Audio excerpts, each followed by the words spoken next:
traveling, living, working, and painting full-time in my Class B van, along with my dog, Willie Nelson. I'm Milo, and this is Milo Talks. If there's anything I miss in this lifestyle, it's possibly ice cream.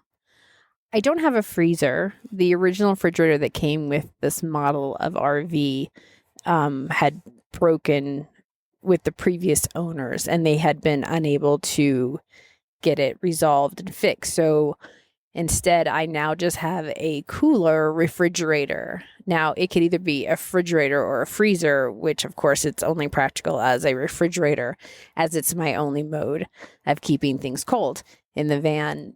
Now, ice cream is something I, of course, could pick up at a convenience store or gas station, but it's not something or a habit I really want to get into, but it's just a matter of interest and a point to say I miss ice cream. But as far as missing other things, I don't think I do. I miss events, which is one of the reasons I recently decided to take myself off of Facebook. I didn't delete Facebook. There's a difference. I just deactivated Facebook, which allows me the ability to still message people through Messenger. Tricky little side thing of Facebook, I guess. But I was having a hard time and have actually been having a hard time for many years with the whole FOMO, fear of missing out. And actually, I don't even think it's a fear of missing out. It's just like, I'm missing out. I'm sincerely like missing out. So as I see my friends, as the world starts to open up, people are starting to do more. So I think in 2020, I had it easy because I was the one out adventuring and doing things where so many other people were sitting at home in front of their TVs and not being able to eat at restaurants and go anywhere. Everyone's life had completely changed, where mine was just getting started because I had started van life in 2020 for the most part. So as I'm out gallivanting, everyone else is at home. So now Facebook has shifted gears on me. Now everyone's getting out and going out and seeing everything. And I am seeing the things that I'm again missing. So I had suffered from this when I first started traveling full time for my job. And I had to really just dial back on Facebook, just not look at it as much, because I was seeing all the festivals and events in New Orleans, especially in the New Orleans area, that I was missing, all the parades and marches. And I'm not talking Mardi Gras. I'm talking about like random, it's a Monday and we're going to celebrate this kind of parade. The Witches Walk in Bay St. Louis in October, I think I've missed it every year. So now I have this option. I could go back and live in a town and be a part. But due to this tumbleweed nature that I have, I really do love this lifestyle. So I can't do both. I can't watch everyone having a great time and miss it from afar.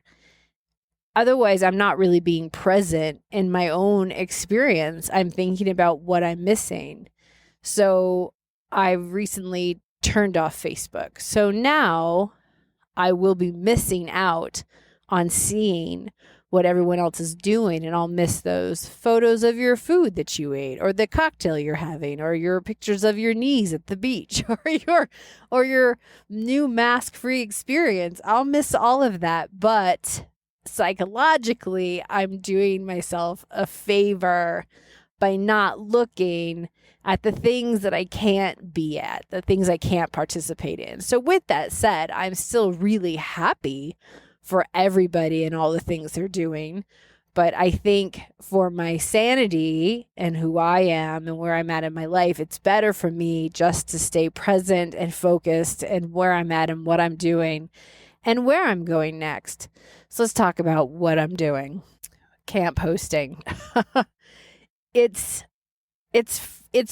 I'm not going to say it's like the best thing ever. I'm going to say it's great. And some days it's fine. And then some days you're like, ugh. For example, today it's warm in Colorado and it's a dry heat. So I got the hose out. I soaked down the dog, and now he and I are both sitting in the van with the AC running. Yes, I have my wet dog in the van because it's just that warm for him, and his comfort is my biggest concern, right? His health and safety is my biggest concern.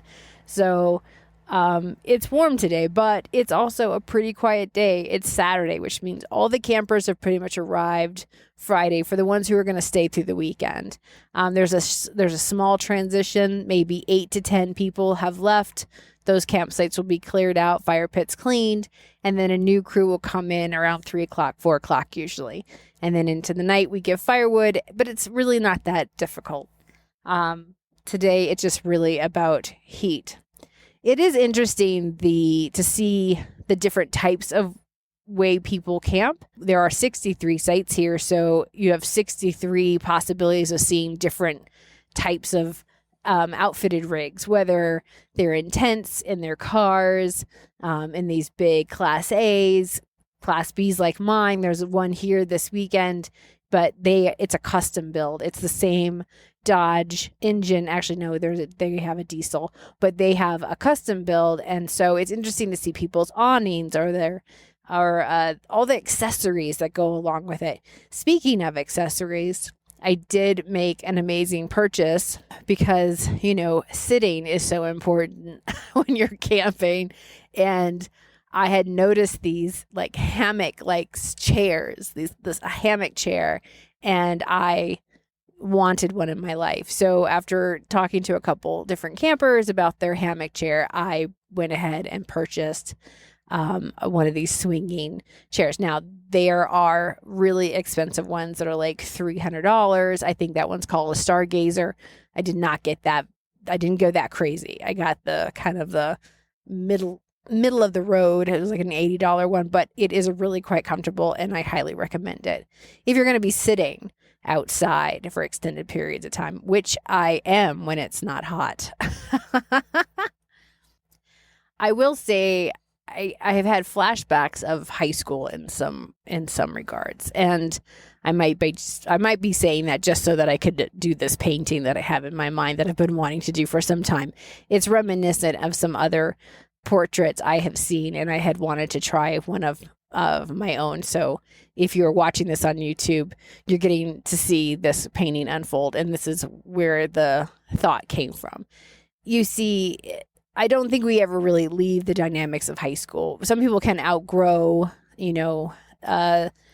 like if you were a goth in high school and you're no longer, now you wear matching shoes and your purse matches, maybe those changes happen. But I don't think actually you change that much. But you can still see it here in the campground. You can see like the trendy hipsters with their really cool outfits and rigs and like some brand name I've never seen before for an awning. And then the clubs show up, like the Latin club. I was in the Latin club, so I can talk about them. But in this case, it's the RV club. They're 50 and over. And the only thing that really, I guess, binds them is that they're all 50 and over and they have RVs and they go to RV parks. But there are other clubs, like there's like the tents that come in and they all have their tents and they all kind of just talk with each other and they'll have the same language. It's just like the van people do. We kind of spot each other out and like, oh, what year is yours? And the diesel, you have this conversation, you have a dialogue and a language. So you find your groups very much like we did in high school. I think we're always still looking for our group, or I guess as adults we call them our tribe. And I see it here at the campground. We're all still searching and feeling a part of something, even when we come to the great outdoors. I wanted to do a really quick shout out to thank people for watching the YouTube and continuing to listen to this podcast, and also to a good friend. Her name is Jennifer, and she owns a gallery in Gretna, Louisiana, and she is now carrying my art prints. She's actually doing the printing. I sent her the originals because I no longer sell my originals, so she's offered to print my prints. So if you'd like to get in contact with Jennifer and consider looking at some of my prints, she is at Creative Framing in Gretna, and I will have that link in my comment sections below. As always, thank you for participating, the comments, sharing this with your friends. This is a great outlet for me, and you are greatly appreciated for taking a part as a viewer and listener. Go see everything. Thank you for listening to Milo Talks. You can follow me on Instagram or Facebook at Milo Talks. Please be sure to subscribe and like to Milo Talks podcast on YouTube. Like to be a part of the show? You can email me at milotalkswithstrangers@gmail.com.